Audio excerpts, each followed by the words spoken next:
Para la realización de este debate se van a formular las siguientes preguntas. 1. ¿Considera que deben intervenir los gobiernos en los mercados internacionales? 2. ¿Qué lecciones dejan aprendidas las políticas industriales aplicadas por los países desarrollados? 3. ¿Qué errores considera usted cometen los países en desarrollo a la hora de diseñar sus políticas económicas? Y 4. ¿De qué forma será posible reducir la pobreza en los países en vías de desarrollo gracias al comercio internacional? Con el fin de generar el debate, cada estudiante contesta a cada pregunta en el siguiente orden. 1. Leonardo. 2. Lidia. 3. Oscar. 4. Sandy. Y por último, Lina. Procedemos. A la pregunta número 1. ¿Considera que deben intervenir los gobiernos en los mercados internacionales? Es importante que los gobiernos intervengan en los mercados internacionales, ya que esto permite independencia por parte de los países, teniendo en cuenta lo que ellos busquen, como con quién hacer negocios, en qué moneda, dependiendo de sus intereses propios. Es importante la intervención de los gobiernos en los mercados internacionales. Si el Estado interviene, hay una democratización de las decisiones económicas, deduciendo así las desigualdades sociales, donde se anteponen intereses de la ciudadanía frente a los mercados y se promueve la economía social, garantizando la inversión pública. Los gobiernos no deben intervenir en todo sobre los mercados internacionales. Deben intervenir solo como agentes controladores o reguladores. Cabe aquí resaltar que las culturas políticas, y en especial la nuestra, es demasiado política, entre paréntesis, politiquera, y muchas veces al intervenir en los diferentes acuerdos, los gobiernos lo hacen buscando fines particulares o propios, y eso afecta enormemente el desarrollo. Sí considero que deben intervenir.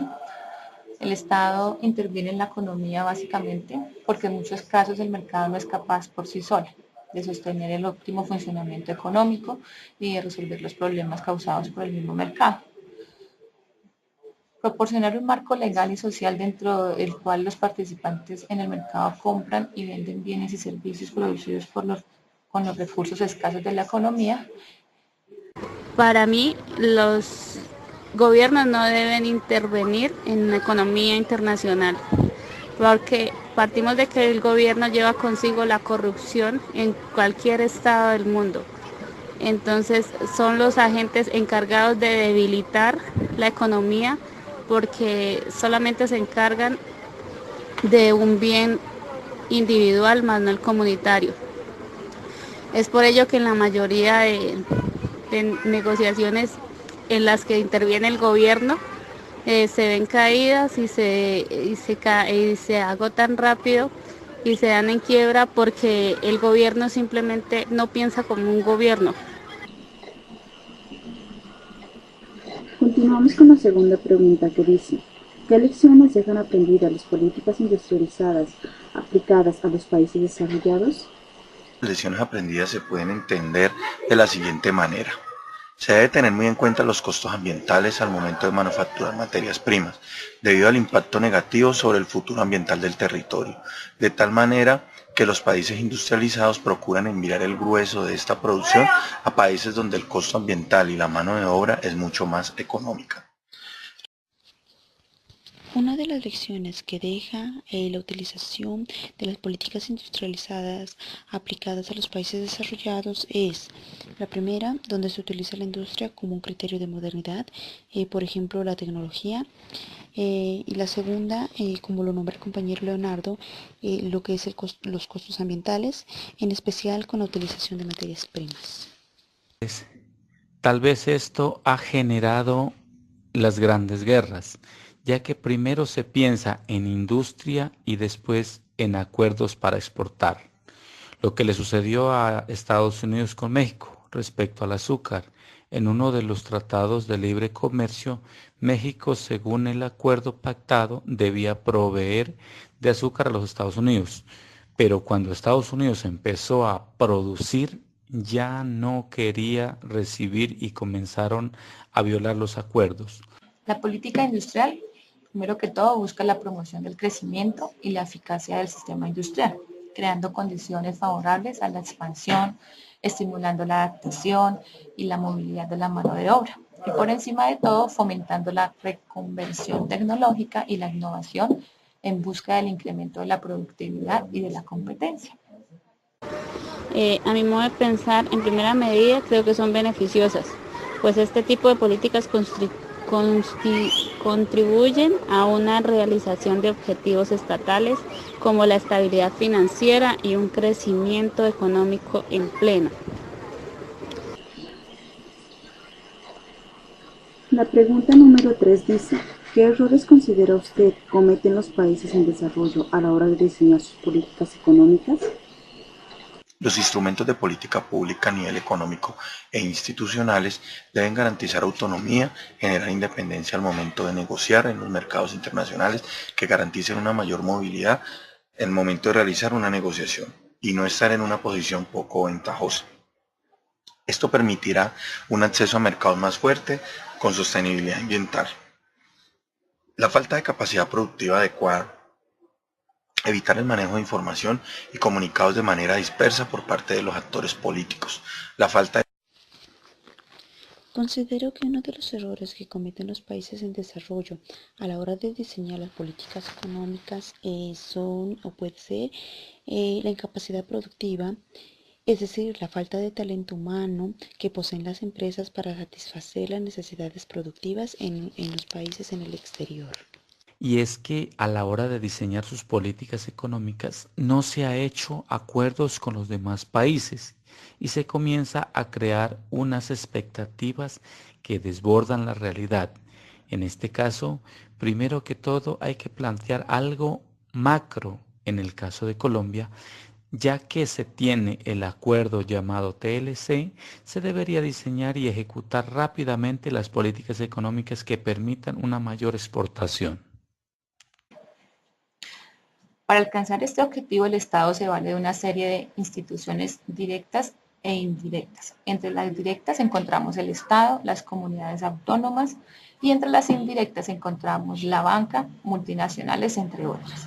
El objetivo, que es en conjunto, es necesario que estas instituciones, tanto indirectas y directas, avancen juntas en la misma dirección, para conseguir que las políticas económicas sean efectivas y cumplan los objetivos propuestos.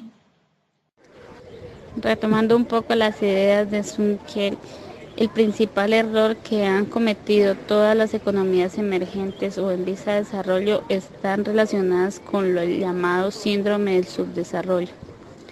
Y es que a pesar de que se adopten las políticas económicas que se han determinado como eficaces para promover el desarrollo económico, siempre se queda en el aire una falla tangible, la marginación o la exclusión de segmentos de población o bien de actividades económicas. Asimismo, se han señalado la existencia de disparidades profundas entre las ramas o sectores económicos. Y por último, la pregunta número 4, ¿de qué forma será posible reducir la pobreza en países en vía de desarrollo gracias al comercio internacional? Garantizar una buena nutrición para los niños en países en vía de desarrollo es un foco importante de cómo pueden ser utilizados los recursos obtenidos a través de negocios internacionales. El llevar educación de calidad, el hacer intercambios estudiantiles con los países más desarrollados, compartir conocimientos es otra manera importante de cómo las negociaciones internacionales son un motor para la erradicación de la pobreza. El compartir avances en medicina, el intercambio de personal calificado, puede ayudar a un país en desarrollo a erradicar la pobreza de sus territorios.